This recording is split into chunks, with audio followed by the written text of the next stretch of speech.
Albert Einstein once said, everybody's a genius, but if you judge a fish by its ability to climb a tree, it will live its whole life believing that it is stupid.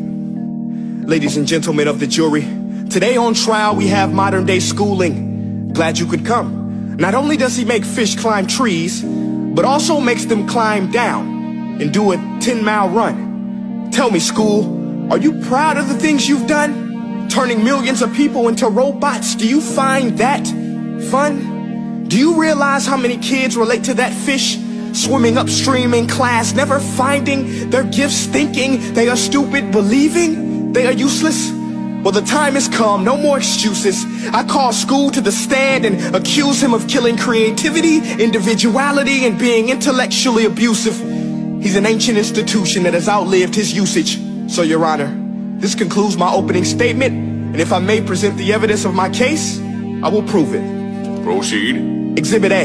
Here's a modern day phone. Recognize it? Here's a phone from 150 years ago. Big difference, right? Stay with me. Here's a car from today, and here's a car from 150 years ago. Big difference, right? Well, get this. Here's a classroom of today, and here's a class we used 150 years ago. Now, ain't that a shame? In literally more than a century, nothing has changed. Yet you claim to prepare students for the future?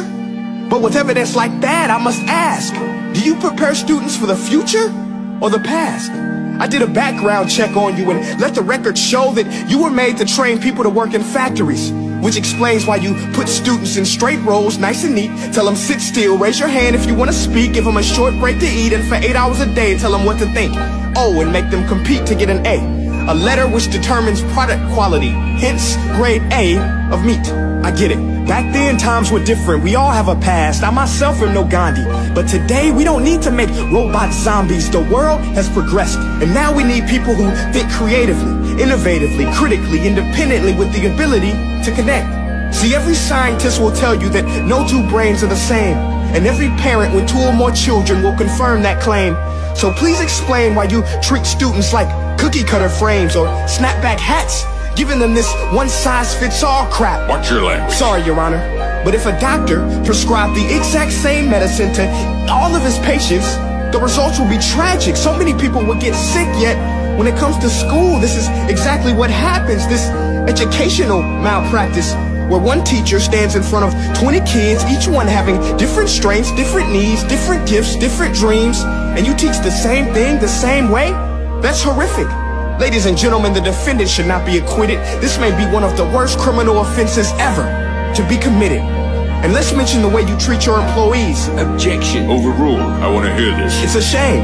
I mean, teachers have the most important job on the planet, yet they're underpaid? No wonder so many students are short-changed. Let's be honest. Teachers should earn just as much as doctors, because a doctor can do heart surgery and save the life of a kid. But a great teacher can reach the heart of that kid and allow him to truly live.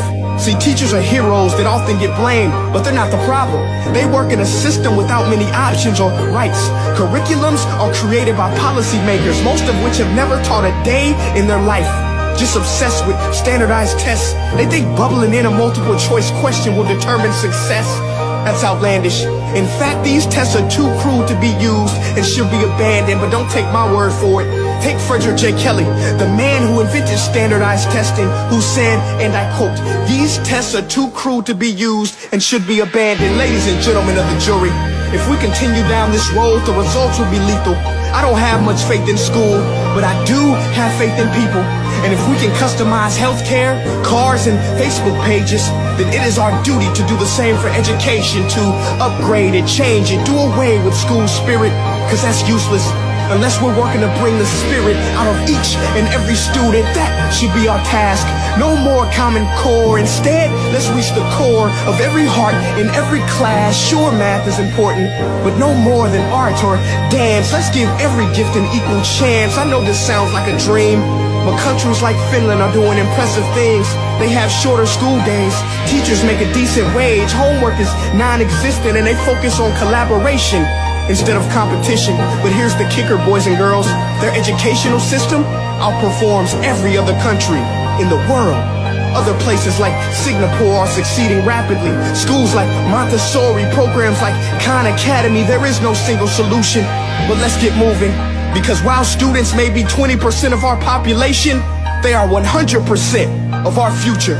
So let's attend to their dreams, and there's no telling what we can achieve.